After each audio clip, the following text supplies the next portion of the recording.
Hello, and welcome back to this week's episode of Madi2theMax Vlog Talks. In this week's episode, I, Peggy Carter, am here to tell you about Avengers, Age of Ultron.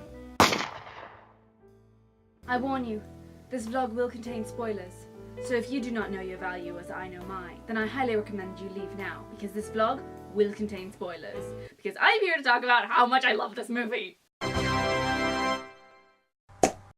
I am so happy that I am living in the golden age of superhero movies. I am so impressed with Joss Whedon. I mean, I'm always impressed with Joss Whedon because Joss is boss, obviously. But the fact that he was able to make the Avengers one, bringing all these movies, tying them all together, and making it a coherent story in the first place, and then actually managing to up the level for the next one? Dude! Forever impressed with Joss. Forever impressed with Joss. Hope I get to work with him one day, because that would be awesome. So this movie starts, and it just starts and hits the ground running. It's just like, the Avengers are there, they are fighting. Boom, they're the Avengers. That's all you need to know. And I loved how even in the middle of the fight, they were all bantering with each other. It was great. I loved Steve's remark when Tony swore, and he was like, language. And for the rest of the movie, they're constantly teasing him about that. It's like, these are all the cool people, right? They know each other, they tease each other. They're a clique. You actually see how much of a clique they are when Rhodey tries to tell them a story, and they're just like, oh yeah, that was nice. Rhodey's cool, but he's not in their clique. Interesting. Other scenes that I really liked was when they were all hanging out together in the Avengers Tower and they're just chilling and they're just like being with each other, and I really, really liked that scene where they're all trying to pick up Thor's hammer and Cap moves it just a little bit and Thor's face is like... Ultron was a really good villain. I've noticed in the past Marvel movies a lot of the villains kind of don't really stand out. Like the Dark Elf from Thor, the Kree dude from Guardians of the Galaxy. They're just like alright villains. They're like, I'm gonna destroy things, and that's my motivation. And you're like, when you got characters like Loki hanging around, you can't really do these kind of meh kind of villains. You need to bump up your game a little bit. So I really actually liked Ultron in this because he was more than just, I'm gonna destroy things. Like, he had a purpose, kind of as twisted as it was, but it still kind of sort of made sense in the way that it's twisted. But if you get into his head, you can understand it, you know? My favorite line was, keep your friends rich and your enemies rich and find out which is which. That's really good. The dream sequences were really good. They gave you this great insight into the characters.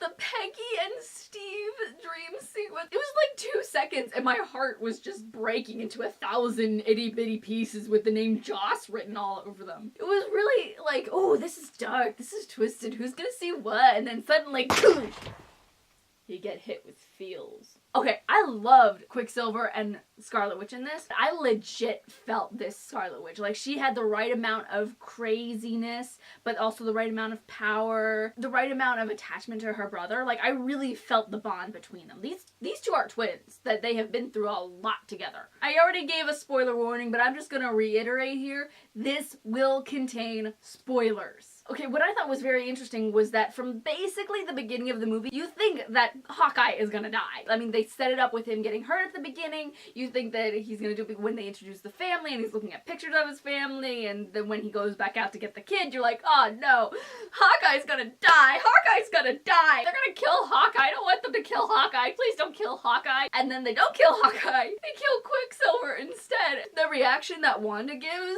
at that moment, that was my reaction.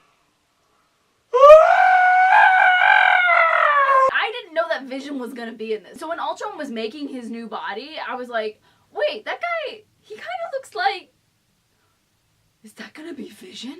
I love the way that they made his costume kind of make sense with his character, because a lot of the time in superhero movies, they're like, oh yeah, I have powers. My next logical step is to have a cape and do all this stuff, and it doesn't really make sense. But what was kind of interesting with Vision is that he just created this, like, jumpsuit, because you're a naked red dude, so obviously you want to get covered up, so he just, like, creates this suit. And then what I think is very interesting, it's very, very subtle, but I loved it, was he looked over at Thor, and he saw his cape, and he was like, oh, I like that too. And he made a cape. And it was like, you just made a crazy costume make sense, Joss. How do you do that? The best bit in this entire movie, when they were talking to Vision, and they were like, I don't think we can trust you. And he's like, that may be true, but right now we need to go. and he hands Thor the hammer like it's nothing.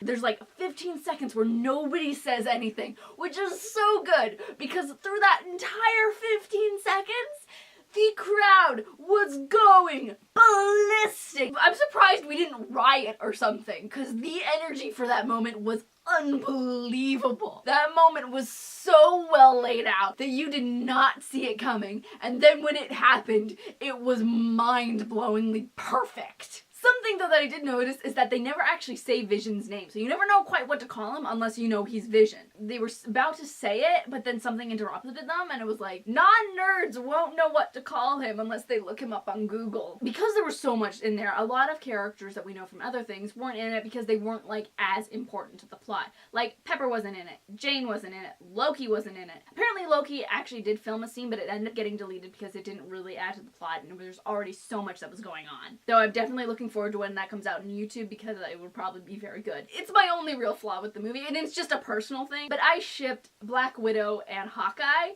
and this movie kind of destroyed that ship for me because not only were we introduced to Hawkeye's family, BT-dubs, totally cute, but we also have this romance between Bruce Banner and Black Widow. And although it's kind of sweet, it did feel a little out of left field. With Bruce, it just, I don't know, it didn't quite work for me personally, and that's just my personal opinion. I still ship them. I still think they're a good couple together. I will go down with this ship. Can I just say that Black Widow and Hawkeye, they need to have a prequel movie. Let's call it Budapest, shall we?